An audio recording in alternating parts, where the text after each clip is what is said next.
Após a queda devastadora da casa de Marbas, que sucumbiu nas mãos da casa Sylvester, o jovem senhor da casa Marbas se viu forçado a tirar a vida de seu próprio pai sob as ordens do conde Allen, que agia em nome de Sylvester, o chefe da casa Sylvester, uma poderosa casa rival. Foi um dia trágico, marcado pelo sangue de seu próprio pai nas mãos de Lord Leon. Com a morte do patriarca da família, Leon Marbas se vê agora como o novo herdeiro e chefe de uma casa em declínio, que já foi reverenciada por sua habilidade com necromancia.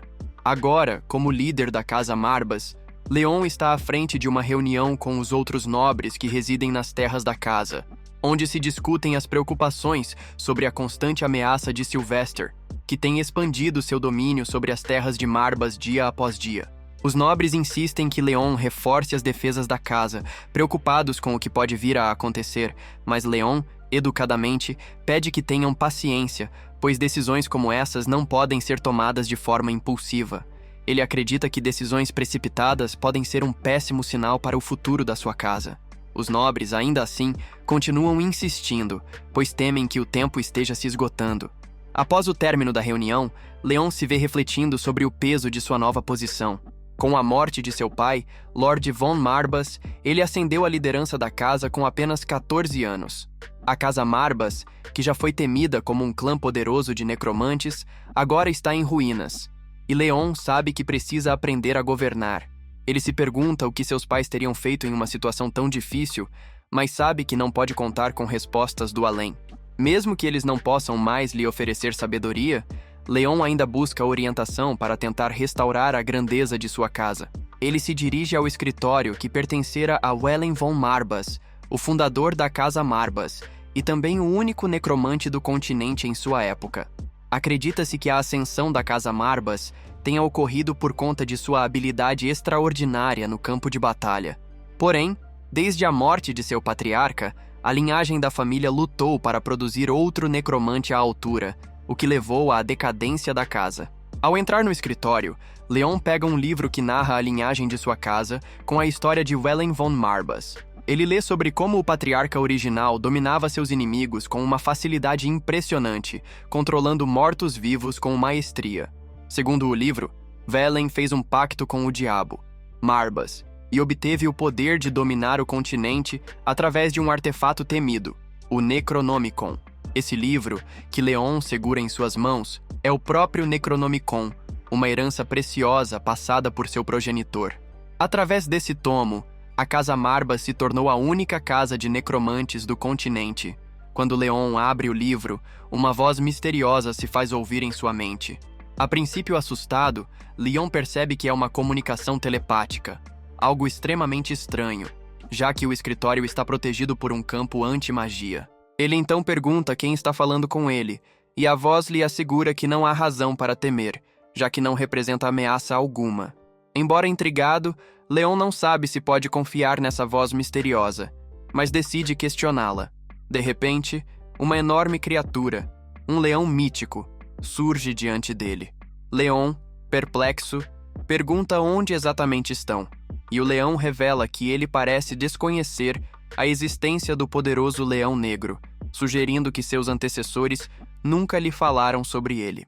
O leão, ao recordar de Rune, pai de Leon, percebe que o vínculo de mana que ligava seu pai a ele foi cortado. O leão, com um rosnado, comenta que Rune foi um homem de bom coração, o que explica sua morte, mas que não é algo tão surpreendente. Ele então pergunta diretamente a Leon quem foi o responsável pela morte de seu pai. Leon, sem hesitar, confirma que foi ele quem tirou a vida do próprio pai. Isso faz com que o leão se irrite, mas antes de tomar qualquer atitude fatal, o leão pergunta novamente se Leon realmente foi o responsável pela morte de seu contratante. Leon reafirma sua resposta sem mostrar arrependimento.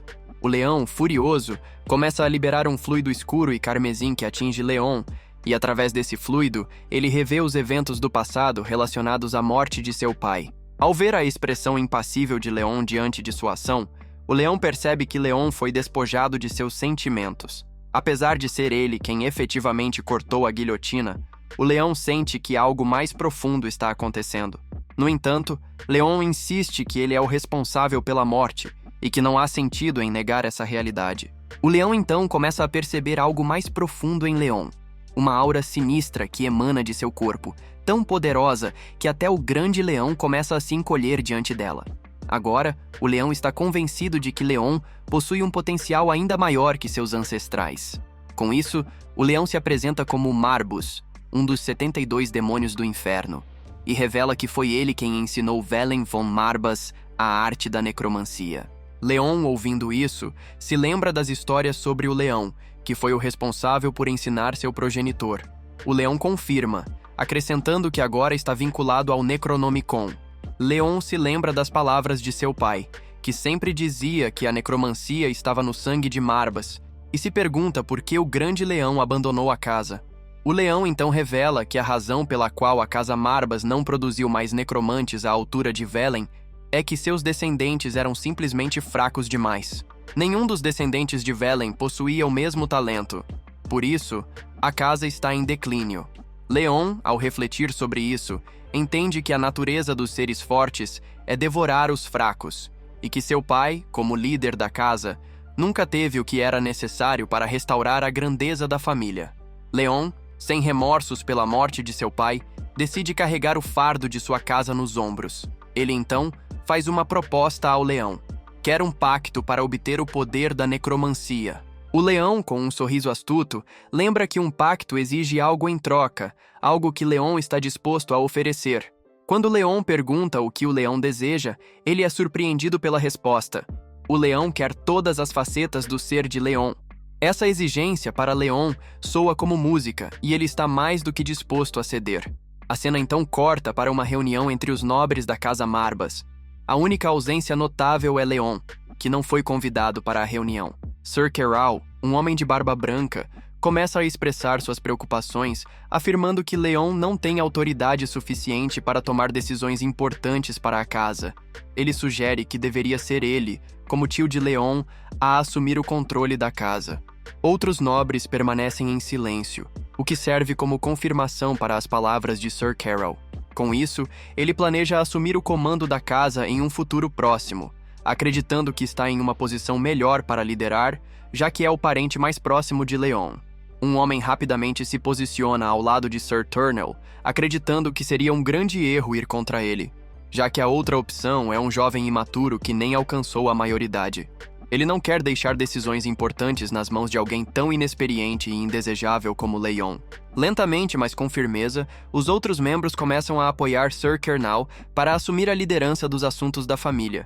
Mas um homem mais robusto expressa sua desaprovação.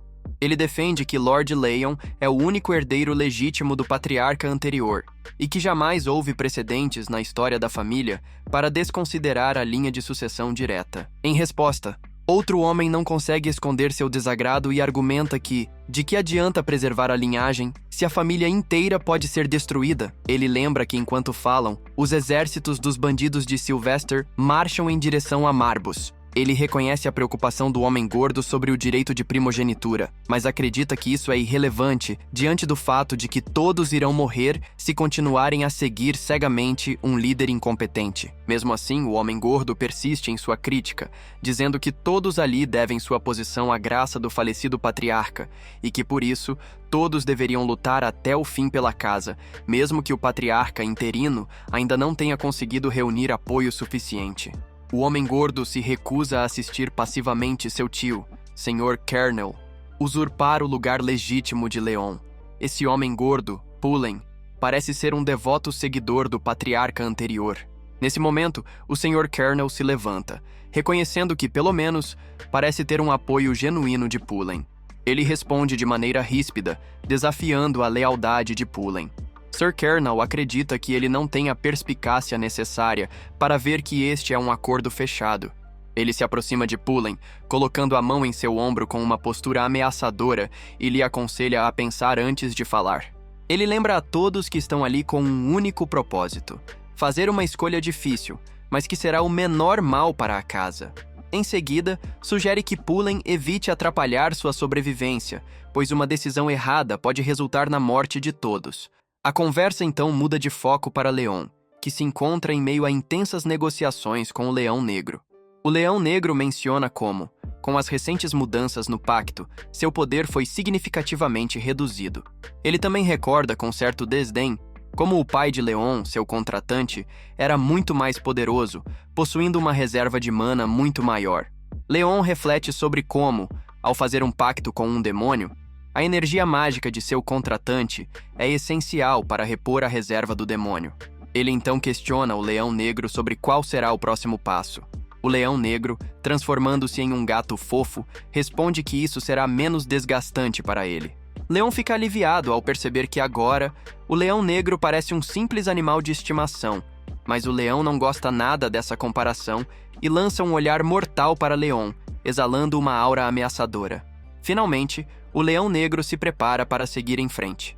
Leon, confuso, pergunta o que virá a seguir, e o Leão Negro questiona Leon, lembrando-lhe de seu desejo de obter um poder equivalente ao de seu progenitor.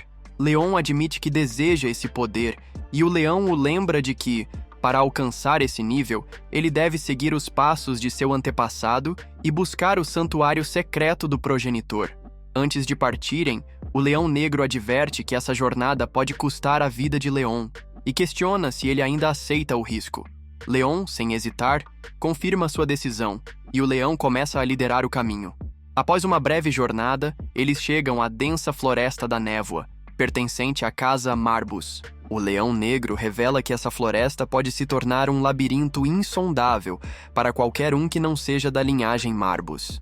Leon já começa a suspeitar disso, pois seu pai havia lhe contado que somente o patriarca legítimo poderia entrar no santuário secreto. No entanto, uma dúvida ainda persiste em Leon. Se esse lugar é a chave para o poder necromântico da família, por que a Casa Marbus nunca produziu necromantes de sucesso? O Leão Negro responde que nenhum de seus ancestrais conseguiu passar no teste necessário para acessar o poder necromântico. Assim que chegam ao local, o Leão Negro faz um sinal para Leon parar. É ali que Leon começará seu julgamento. O teste é simples. Ele precisa descer nas minas. Antes que ele se aventure mais fundo, o leão deixa claro que não poderá ajudá-lo, pois este será um teste de sua resistência e força de vontade. Ele entrega o Necronomicon a Leon, instruindo-o a segui-lo à risca, já que o livro contém a chave para o poder que Leon tanto busca. Quando Leon se aventura pelas minas, ele encontra goblins e uma mulher capturada, aparentemente à mercê dessas criaturas. Nesse momento, o Necronomicon reage, abrindo e exibindo um versículo sobre o segredo para reanimar os mortos. Enquanto os goblins se preparam para atacá-lo, Leon encontra outro versículo que o orienta a tomar a vida dos vivos para iniciar sua jornada. Sem hesitar, Leon desembainha sua espada e começa a lutar contra os goblins, matando um após o outro. Esse momento o transporta para o passado, ao lado de seu pai, em um cemitério. Seu pai lhe explica sobre a reverência da Casa Marbus à morte e o respeito que os necromantes têm pela habilidade de reverter a morte. Embora Leon tenha questionado o significado de reverter a morte, seu pai lhe pede que, se um dia tiver poder sobre a vida e a morte, ele faça com que o fim de seus inimigos seja o mais pacífico possível. Essa lembrança sempre o acompanha, e mesmo diante das criaturas grotescas, Leon hesita em dar-lhes um fim rápido e doloroso. Ao invés disso, ele decide dar um golpe certeiro nas vértebras cervicais, minimizando a dor e a morte. O Leão Negro observa, surpreso, ao ver Leon acertando o ponto vital com uma precisão impressionante. A luta continua, com Leon enfrentando mais goblins, e o ambiente cada vez mais sombrio. Ele percebe que a escuridão está se aprofundando e começa a se acostumar com a falta de visibilidade, aprimorando suas habilidades de combate. Em um momento, um goblin tenta atacá-lo, mas Leon o derrota rapidamente, descartando sua lâmina e pegando uma espada maior e mais afiada. Com essa nova arma, ele derrota os goblins restantes e se aproxima da mulher capturada. No entanto, a gratidão da mulher é curta. Antes que ela possa expressar sua gratidão, Leon a perfura no peito, lembrando-se de uma lição que seu pai lhe ensinou sobre monstros que podem imitar seres humanos. Ele dá a segunda facada sem hesitar, cumprindo a promessa de seu pai, sem piedade. Leon acreditava que aqueles que manipulam a confiança dos outros não mereciam uma morte tranquila. Eles deveriam sentir o mesmo medo e desespero que suas vítimas. Por isso, ele achava que essa mulher precisava aprender essa lição da forma mais dolorosa. Quando começou a torturá-la, os gritos dela ecoaram pelas paredes da masmorra. E quando ela finalmente morreu, a última tocha se apagou. A cena então muda para um hotel, onde dançarinos se apresentavam. Sir Keeley comandava o show, rodeado por mulheres, e estava se divertindo muito, certo de que logo a casa de Marbus seria sua. A mulher à sua esquerda também estava confiante, achando que um cavalheiro como Sir Keeley seria muito mais adequado para chefiar a família do que alguém tão jovem como Leon. As outras mulheres ao redor deles continuavam a bajulá-lo, e Sir Keeley estava adorando. Ele achava que, comparado a Leon, ele era o mal menor, que arrastaria a casa Marbus para a ruína. Ele acreditava, sem dúvidas, que sua ascensão era a melhor coisa para a casa. Enquanto isso, o homem de cabelos castanhos, observando à distância, se perguntava como seria possível lidar com Leon. O povo da propriedade era extremamente leal ao pai de Leon, e isso poderia tornar difícil se livrar dele. Mas Sir Keeley o tranquilizou, dizendo que já tinha um plano. Ele faria a morte de Leon parecer totalmente justificada. Afinal, ninguém ouvia histórias de homens mortos. Manipular as pessoas e incriminar Leon seria fácil. O homem de cabelos castanhos gostou de ouvir isso, já que a última vez que alguém falou de um homem morto foi há muito tempo, quando o patriarca fundador usou necromancia. Com um brinde, todos celebraram o que achavam ser um futuro promissor. Enquanto isso, no lado de Lord Allen da Casa Sylvester, ele questionava seus homens sobre o progresso de seus planos para subjugar Marbus. Um de seus subordinados informou que Sir Keeley era apenas um peão da Casa Sylvester. Agora, eles só precisavam da aprovação oficial para declarar a guerra total contra a Casa Imperial. Allen estava se divertindo com isso. Ele achava ridículo que a Casa Marbus pensasse que seu inimigo não lançaria um ataque. O lacaio de Allen não poupou elogios, reconhecendo que nada disso teria sido possível sem o plano brilhante do Conde. Ele também fez questão de dar crédito a Sir Keeley, que aos olhos de Allen estava jogando nas mãos de seu inimigo, acreditando que a Casa Marbus cairia nas mãos de um traidor. Com isso, Allen ordenou que seus homens apressassem os preparativos, sentindo-se em uma maré de sorte.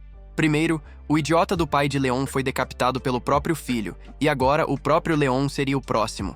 Mas Allen mal sabia que estava falando sobre o cordeiro que logo se transformaria em uma fera. De volta ao calabouço, Leon acabava de derrotar o último dos monstros. O lugar estava completamente escuro, todas as tochas apagadas. Isso significava que ela era o último monstro que ele precisava matar.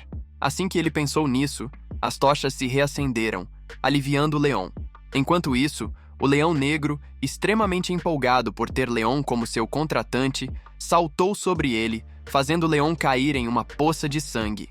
O leão estava impressionado com o poder de Leon, o suficiente para destruir um acampamento inteiro de orcs sozinho. Ele estava surpreso de Leon não apenas ter visto através do disfarce do monstro, mas também de ter perfurado seu corpo aparentemente indestrutível. Leon, por sua vez, apreciava o elogio, mas preferia evitar confrontos com orcs. Diziam que eles odiavam os humanos mais do que qualquer coisa.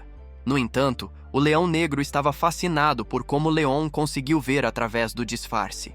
Queria saber como ele fez isso. A resposta de Leon foi simples. Quando todas as tochas se apagaram, uma permaneceu acesa. E o mais importante era que a luz dessa tocha tinha uma cor diferente. Verde, a cor dos mortos. Cada monstro que ele matava fazia as tochas piscarem, uma por uma.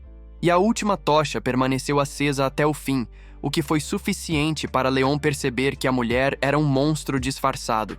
E ele a matou por isso. O Leão Negro ficou ainda mais impressionado. Normalmente, ele não esperaria que um garoto tão jovem fosse capaz de deduzir algo tão complexo em uma situação tão perigosa. Quando a vida de alguém está em risco, é difícil até mesmo ler o que está acontecendo, quanto mais agir sem hesitar. Mas Leon fez isso com uma calma impressionante, derrotando todos os inimigos sozinho, usando apenas sua inteligência.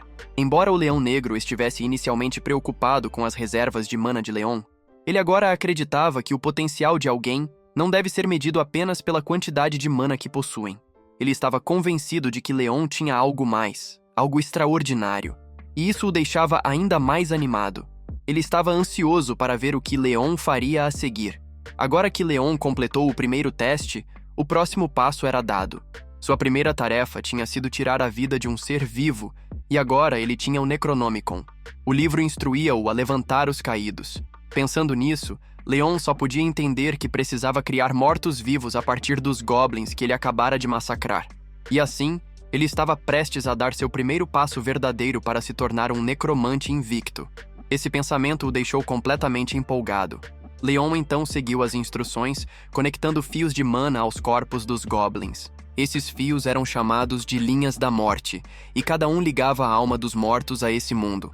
Marbus explicou que a especialidade de um necromante era separar as almas dos corpos dos mortos, realizando um ritual de extração.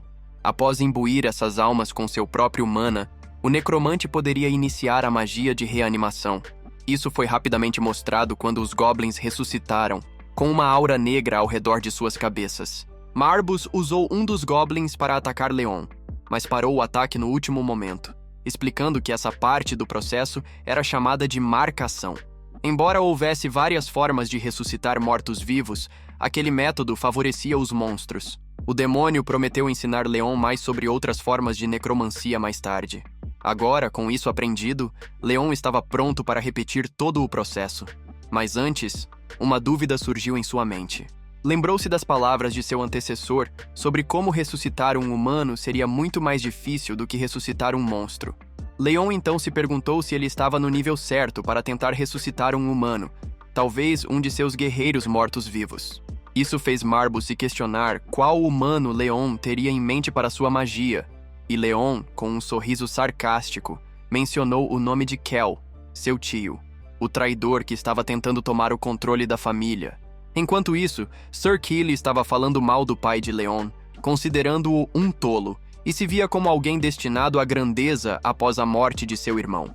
Ele acreditava que a única coisa que restava agora era se livrar de Leon, o herdeiro direto da família.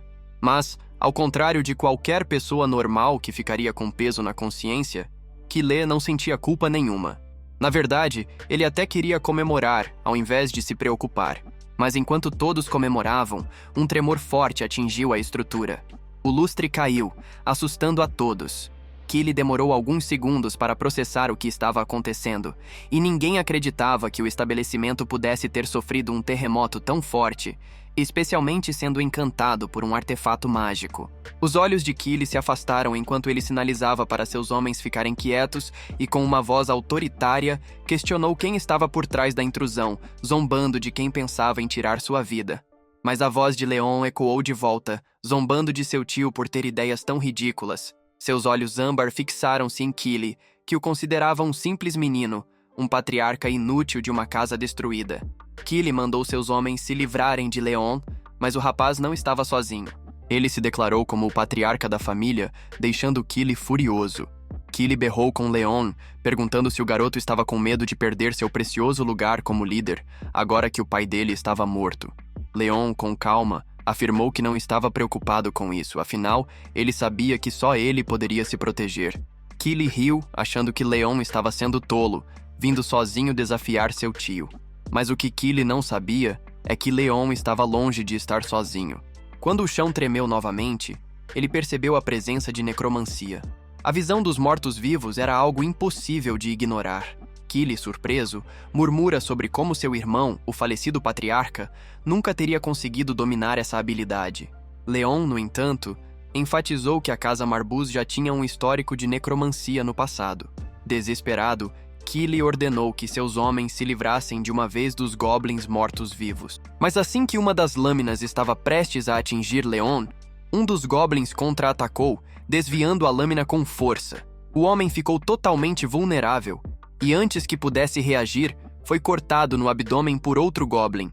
Seu corpo caiu, e a luta continuou com os goblins derrubando os guardas restantes. A morte deles foi rápida e brutal, e o rosto de Keeley, agora, demonstrava puro medo.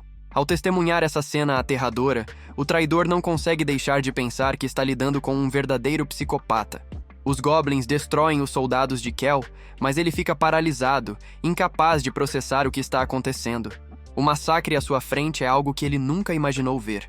Ele se pergunta se é realmente possível que Leon tenha comandado uma necromancia alimentada por ódio e medo. Com uma esfera preta em sua mão, o homem grita para o garoto, zombando dos verdadeiros poderes dos patriarcas fundadores. Leon, no entanto, o provoca, questionando o que havia de errado com o patriarca da família para que ele fosse capaz de usar tal feitiçaria. Ksha, incapaz de conter sua raiva, chama a necromancia de uma falsidade, dizendo que essa arte perdida já havia sido esquecida há muito tempo, algo que nem o pai do garoto jamais seria capaz de manipular. O ego do bastardo não aceita que uma criança mais jovem do que ele tenha conseguido comandar uma magia tão poderosa. Ele tenta segurar a raiva, mas não consegue. Leon faz um gesto com a mão e avisa a Keitcha que ele está cometendo um grande erro. Então, ele ordena que seus goblins ataquem Cal. O velho, agora atacado de todas as formas possíveis, tenta resistir com o pouco poder que ainda possui. Ele libera a esfera preta tentando queimar os goblins, mas o impacto não faz muito efeito. Os corpos dos monstros se erguem rapidamente, ignorando o ferimento, e continuam a atacar com uma fúria irracional. Keitcha, vendo que não pode fazer mais nada, começa a implorar por ajuda, mas, ao olhar para trás, seus olhos se enchem de desespero. Corpos caem ao seu redor, todos sem vida, e ele percebe que está completamente perdido. Num último esforço, ele pragueja baixinho e tenta lançar uma série de ataques. Mas sua magia, embora acima da média, não é suficiente para derrotar seus inimigos. Em uma situação desesperadora, Keitcha tenta convencer Leon de que o menino sofrerá as consequências de sua traição.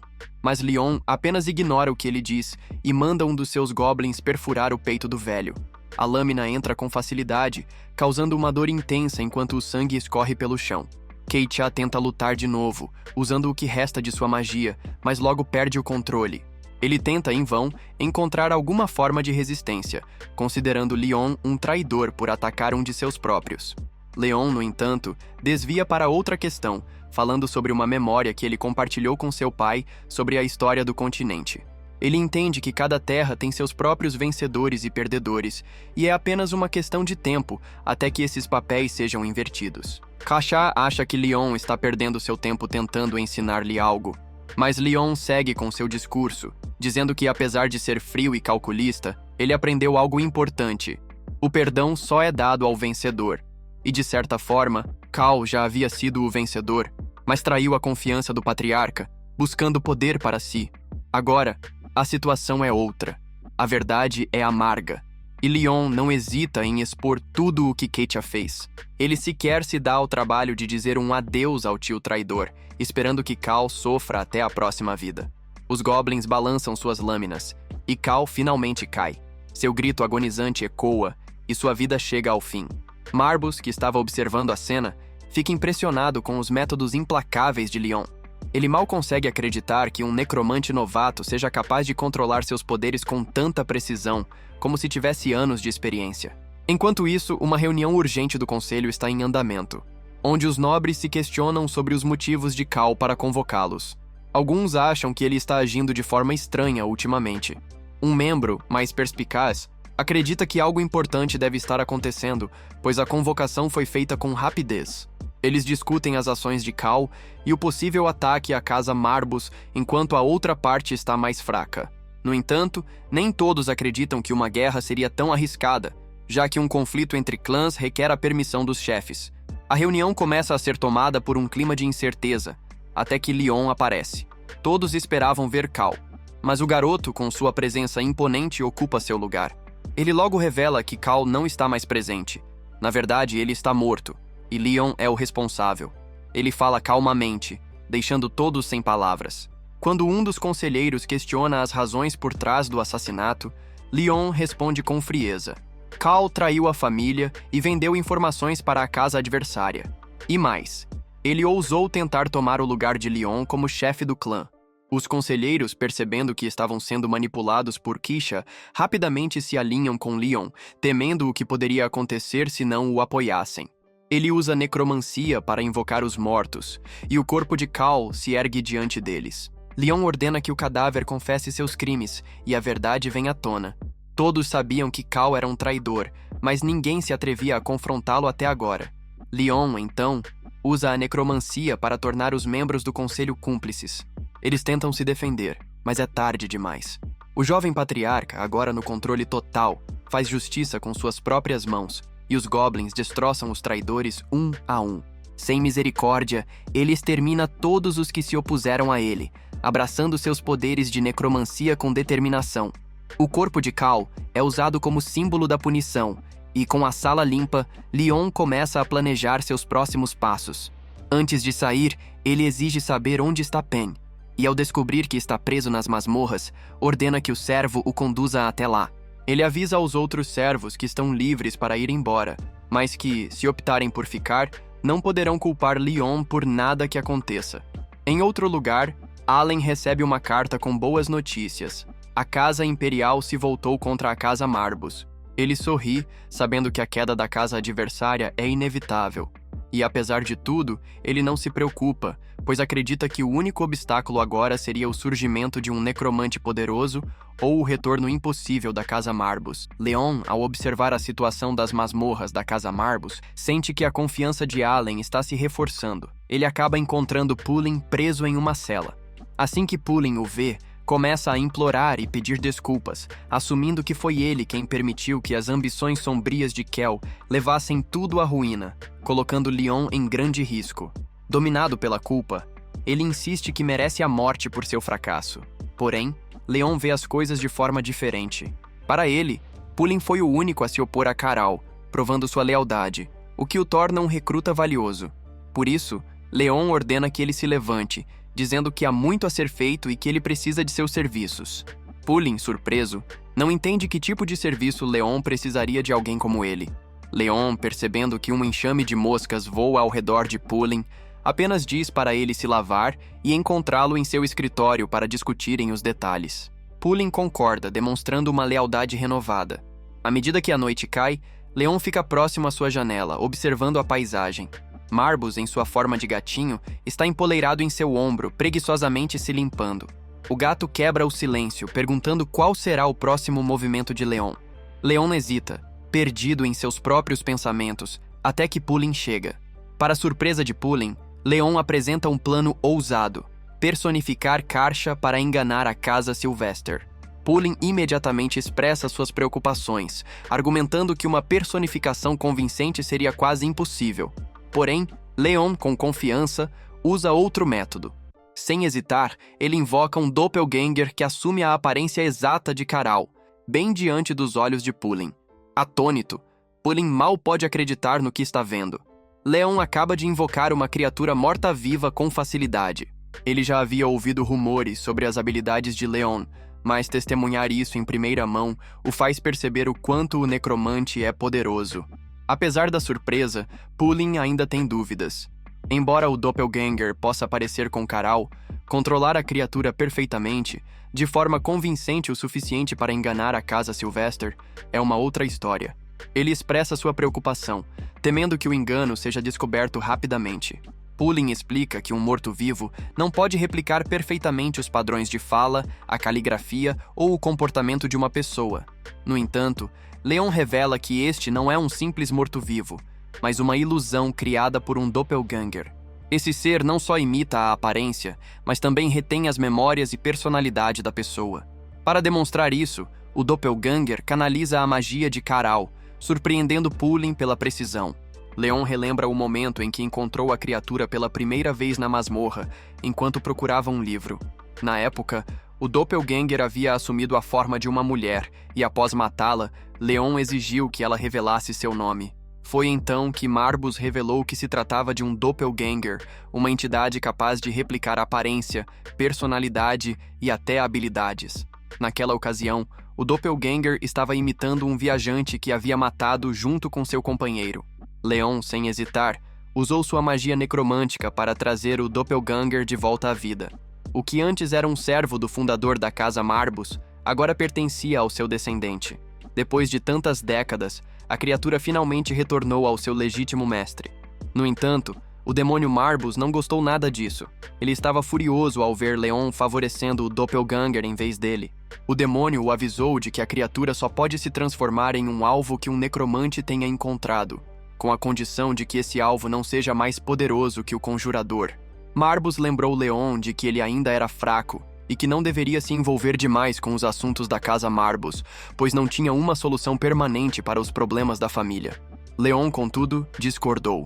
Ele argumentou que não trairia sua linhagem e que, se abandonasse sua família, a casa Marbus seria destruída pelos Sylvesters. O demônio, cético quanto à lealdade de Leon, questionou se ele realmente estava disposto a apostar sua vida pela família, já que ele parecia tão insensível. Leon, no entanto, afirmou com convicção que ele está pronto para morrer pela sua família. Marbus, por sua vez, achou essa dedicação excessiva. Mas ao invés de discutir mais sobre isso, o demônio sugeriu que Leon usasse o poder de ressuscitar a criatura e colocá-la a seu favor. Leon perguntou se Marbus sabia que essa criatura já fazia parte da coleção de mortos-vivos do patriarca fundador da Casa Marbus. Embora Leon estivesse em uma situação difícil, ele acreditava que a criatura poderia ser útil, contanto que conseguisse controlar seus problemas de raiva. Sem mais demora, Leon emitiu o encantamento, fazendo com que o Doppelganger se materializasse em uma forma quase humana. A criatura o encarou antes de ser repreendida pelo demônio de pelo peludo por ter retornado ao seu novo contratante. A criatura, ainda em fase de adaptação, imitou a aparência de Leon, algo que deixou Marbus completamente surpreso. Quando Leon e o Doppelganger se encararam, a sala parecia estar em choque.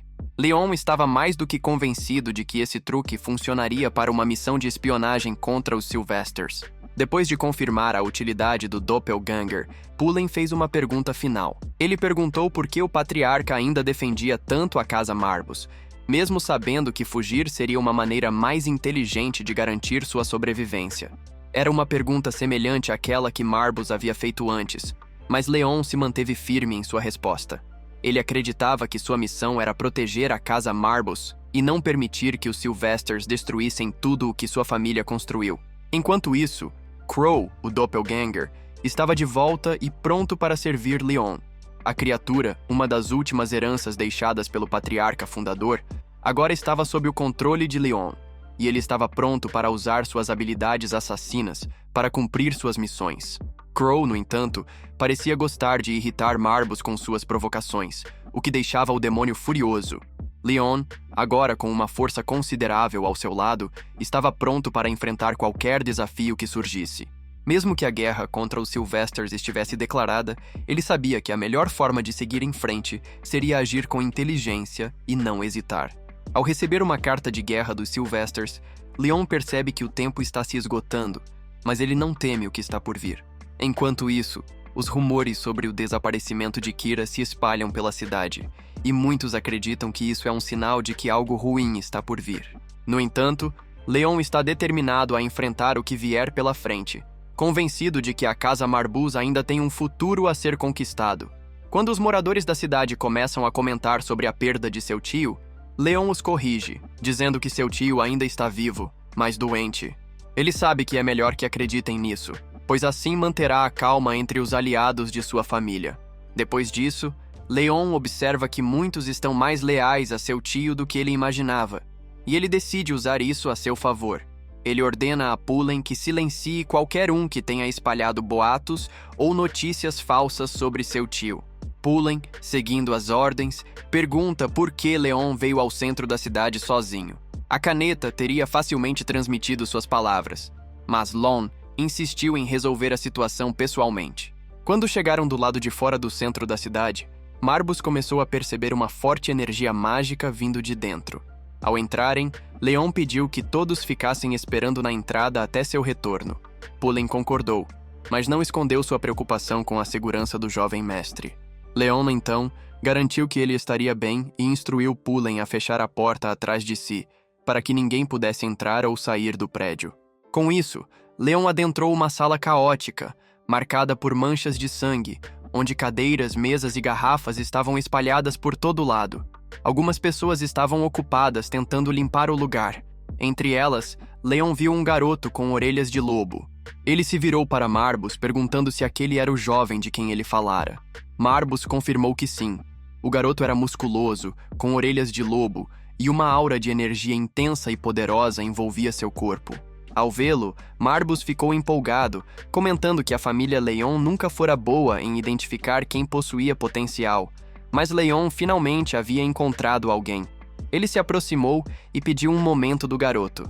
O jovem, no entanto, se apressou em pedir desculpas, explicando que houve uma briga em sua casa na noite anterior e sugerindo que Leon voltasse outro dia. Antes que pudesse terminar, uma mulher, dirigindo-se ao garoto como Viter, o chutou com força, pedindo desculpas a Leon e insistindo que nunca houve a intenção de que um homem fera o cumprimentasse. Ela então lhe deu outro tapa, gritando com ele por ter falado tão informalmente com Lord Marbus. Viter se ajoelhou no chão, pedindo desculpas, explicando que não sabia quem Marbus era, pois era novo na área. Sem prestar atenção na confusão, Leon repetiu com firmeza seu pedido de um momento de Viter. A mulher se adiantou, oferecendo-se para conversar em vez do garoto, mas Leon a dispensou, afirmando que seu negócio era exclusivamente com ele, como Marbus o havia dito. Marbus então comentou sobre o imenso potencial do garoto, sugerindo que ele seria um excelente candidato para se juntar à casa de Leon. Enquanto Viter permanecia ajoelhado, em choque ao perceber que estava na presença da casa de Marbus e que acabara de falar tão casualmente com ele, Leon lançou um feitiço. Uma fumaça escura cercou o corpo de Viter, curando suas feridas. Viter, ao ver seu corpo agora curado, ficou sem palavras, mas a paciência de Leon estava se esgotando. Mais uma vez, ele pediu firmemente um momento do garoto. A mulher rapidamente se desculpou, revelando que Viter era seu escravo. Se o jovem Lord quisesse falar com ele, ela deveria ser consultada primeiro. Leon, observando-a, suspeitou que ela não soubesse do incidente com seu tio, o que significava que ele poderia ser mais direto com ela. Com um sorriso, ele perguntou quando seu status passou a permitir escravidão e por que ela ainda se dirigia a ele pelo título de infância. As perguntas a deixaram visivelmente desconfortável, como se estivesse escondendo algo. Leon, no entanto, a viu claramente, liberando uma aura negra poderosa.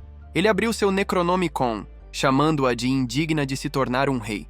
Marbus também estava animado, sendo fiel a Leon, mas ficou furioso com a mulher, que ousou desrespeitar seu contratante. Convocando seu próprio Necronomicon, Leon revelou que estava igualmente preocupado com a escravidão, ordenando que ela libertasse quaisquer outros escravos sob seu domínio. Ele deu a ela 10 minutos para obedecer ou enfrentaria consequências. A mulher, visivelmente nervosa, mas sem demonstrar medo, abaixou a cabeça com um sorriso malicioso. Ela se referiu a Leon novamente pelo seu título de infância e perguntou se ele estava preparado para o que ela tinha reservado. Sarcasticamente, ela pediu desculpas pelo erro. Leon, no entanto, ignorou suas provocações. Ele se virou para Viter, que estava sentado ao seu lado, ainda assustado e confuso, sem entender por que Leon parecia interessado nele. De repente, a mulher estalou os dedos e seus homens cercaram Leon com suas armas em punho. Ela os ordenou a atacar, afirmando que Kirchell os apoiaria. Leon, no entanto, manteve sua postura tranquila. Enquanto os atacantes se aproximavam, ele calmamente levantou a mão e usou sua magia negra, invocando trolls mortos-vivos. Assim que as criaturas apareceram, começaram a massacrar todos em seu caminho implacavelmente. Testemunhando o massacre, a mulher ficou atônita, tomada pelo medo e pela descrença. Leon, com calma, se aproximou de um de seus trolls e pediu uma espada, observando que a sua estava inutilizada. O troll, obedientemente, lhe entregou uma lâmina, e Leon se juntou aos monstros cortando os últimos inimigos restantes. A mulher, ainda de pé, observava em choque, sem entender como Leon havia alcançado tanto poder. Viter, igualmente surpreso, permaneceu em silêncio, tentando processar o que acabara de presenciar. Leon se virou para ele e declarou com clareza que a única razão pela qual poupou sua vida foi porque Viter teria um papel importante em seus planos futuros. Viter, completamente perdido, não conseguia compreender por que alguém de uma linhagem nobre estaria interessado em um pária como ele. Desde sua infância, ele fora tratado com tortura e injustiça, sendo visto como um presságio de má sorte pelas crianças humanas de sua aldeia que o atormentavam. Ele nunca entendeu o motivo disso, pois apenas era uma criança inocente. No entanto, um dia, após suportar tanto sofrimento, algo dentro dele quebrou. Ele se levantou, liberando uma poderosa aura ao seu redor e massacrou todos aqueles que o atormentavam. Quando voltou a si, cercado pelos corpos, não conseguiu acreditar no que havia feito. O medo o consumiu. Medo de ter se tornado o monstro que todos diziam que ele era. Dominado pelo pânico, fugiu, tentando se convencer de que não era aquilo, que não se tornaria o monstro que todos imaginavam. Voltando ao presente, Leon se aproximou da mulher, ainda segurando a faca do troll. Ela, nervosa, gritou que Karcha não deixaria aquilo passar caso ele a matasse. Canalizando energia escura em sua mão, Leon lhe disse que, embora ainda não fosse digno de ser chamado de patriarca, logo seria, e ela não teria lugar em sua casa. Com essas palavras, ele lançou o orbe negro sobre ela, matando-a instantaneamente. Enquanto se virava, Viter permaneceu atrás, observando sem demonstrar emoções. Ele acabara de testemunhar Leon tirar uma vida, mas de maneira estranha, não sentiu medo algum em sua presença. Isso o confundiu ainda mais. Leon, com um sorriso, se aproximou de Viter e pediu seus serviços. Antes de aceitar, Viter, sem hesitar, se transformou em sua forma poderosa e, com emoção crua em sua voz, questionou por quanto tempo sua tribo continuaria a viver com tanta vergonha e culpa. Leon olhou para ele e garantiu que não teria mais que suportar tal tratamento. Embora admitisse que não sabia muito sobre sua tribo, deixou claro que, se eles haviam sofrido injustiças, a partir de agora, ele não toleraria mais isso. Leon prometeu a Viter que ele seria um membro confiável de sua casa, e selou suas palavras com um aperto de mão. Viter, tocado, começou a chorar e aceitou o convite. Com soluços pesados, ele confirmou que ficaria feliz em servi-lo, não importando o que fosse necessário. Enquanto isso, no Império Arim, o imperador Staban de Arim estava sentado em seu trono, com seu filho Louis ao lado. Louis se dirigiu ao homem ajoelhado diante deles, exigindo saber o motivo da convocação. O homem, nervoso, revelou que trazia uma carta da Casa Sylvester, o que irritou Louis. Ele considerava uma carta algo trivial demais para ser motivo de convocação, o que ele considerou um insulto. O homem rapidamente se desculpou, explicando que sua intenção era apenas entregar a mensagem, pois o príncipe herdeiro Louis era atualmente o homem mais poderoso de Arim. Isso parecia ter assustado o mensageiro. Porém, a irritação de Louis logo se transformou em intriga, quando o homem revelou que a Casa Sylvester alertava sobre um ataque à Casa Marbus. O mensageiro sugeriu que Louis aproveitasse a oportunidade para apoiar Sylvester, garantindo a queda do seu inimigo comum. Louis, considerando a proposta, expressou preocupação com a Casa Marbus, que tinha um histórico de necromancia, tornando uma guerra aberta contra eles um empreendimento arriscado. O mensageiro o tranquilizou, alegando que nem o herdeiro atual, nem o líder anterior da Casa Marbus possuíam o poder de utilizar necromancia efetivamente. Por outro lado, a Casa Sylvester estava mais forte do que nunca.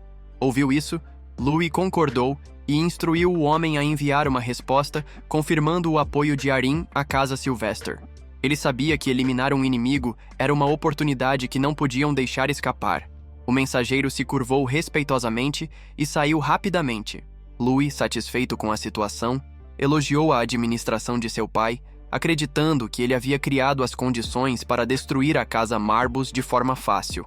Staban, no entanto, permaneceu em silêncio, sua expressão imutável, enquanto seus olhos arregalados fixavam o filho. Louis então sorriu, levantando o corpo sem vida de seu pai, proclamando que, em breve, tudo seria seu. Dentro do escritório de Leon, Viter estava agora adequadamente vestido. Pullen se aproximou e colocou um pingente no pescoço de Viter, um artefato importante. Pullen explicou que, embora Leon e os outros considerassem Viter um membro de sua casa, as pessoas comuns não o aceitariam. Viter ficou chocado quando, ao usar o pingente, suas orelhas de lobo desapareceram.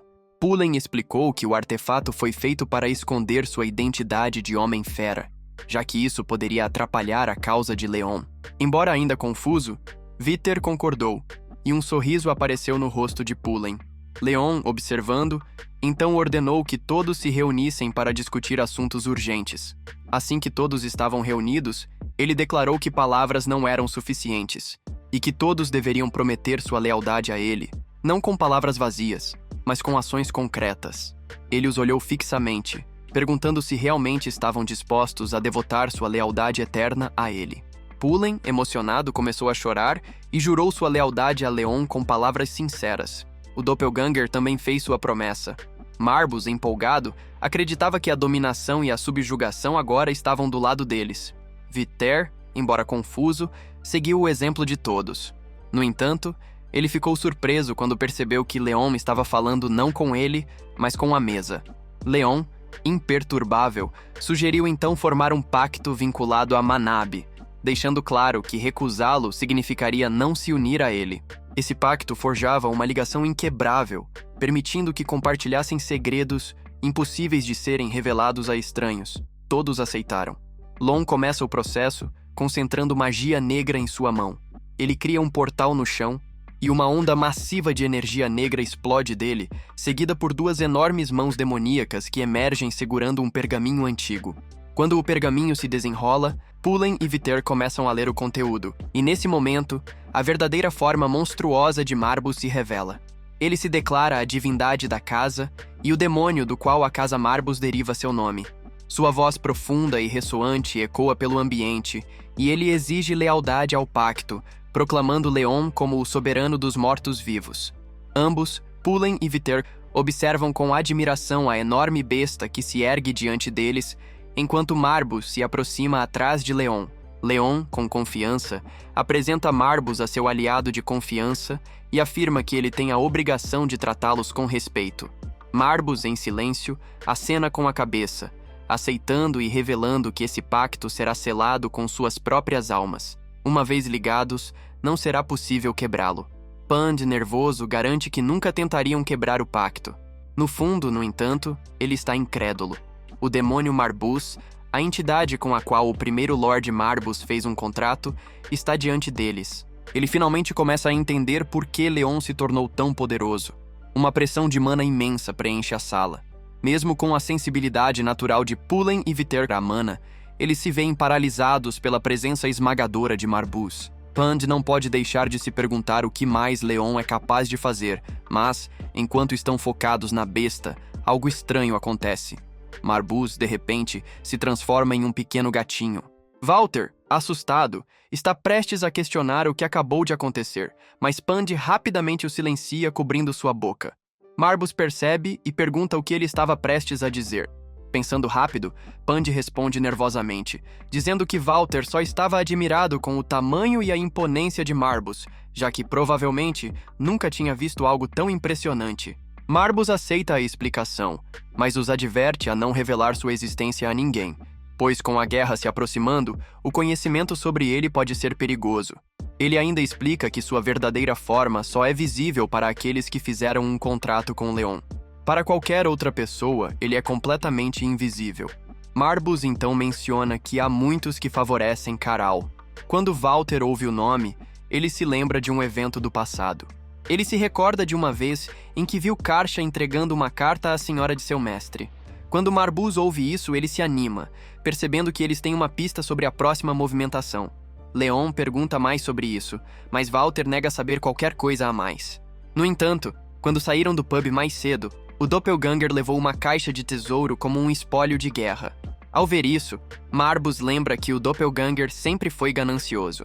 Ele explica para Leon que, já que todos no pub foram eliminados, o Doppelganger deve ter assumido que poderia pegar qualquer coisa que quisesse. Curioso, Leon decide investigar a caixa e, ao abri-la, encontra uma carta com um selo quebrado. Parece que, graças à ganância do Doppelganger, eles encontraram a carta em questão. Leon lê a carta em voz alta. Ela é endereçada à Casa Marbus, vinda da Casa Sylvester, declarando oficialmente guerra contra eles. A carta afirma que a Casa Marbus falhou em cumprir seu dever com o Imperador Arin, o que é considerado um crime grave. Como resultado, a Casa Sylvester deu um ultimato. Ou se rendem em um mês, ou declararão guerra e destruirão tudo em seu caminho. A carta é assinada por Allen, o senhor da Casa Sylvester.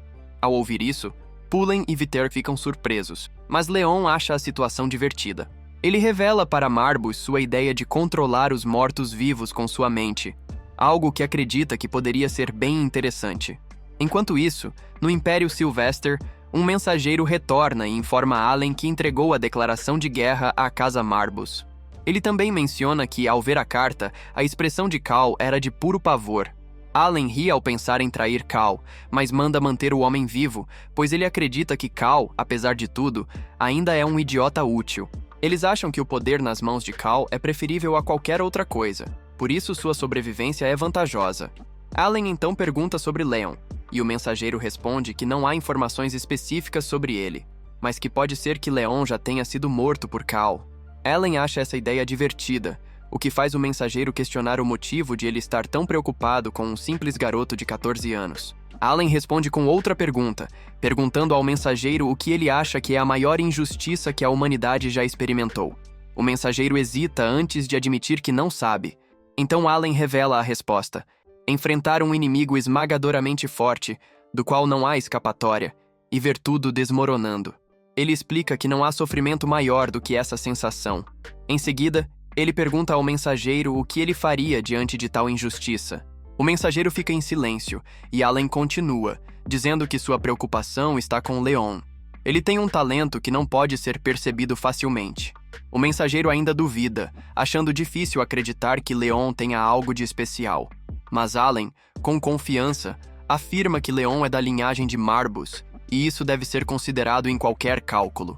O mensageiro finalmente concorda. De volta à casa Marbus, o Doppelganger foi completamente transformado, agora parecendo exatamente com Leon. Cada movimento, cada palavra, está sendo perfeitamente imitado. Leon observa, impressionado com a precisão da imitação.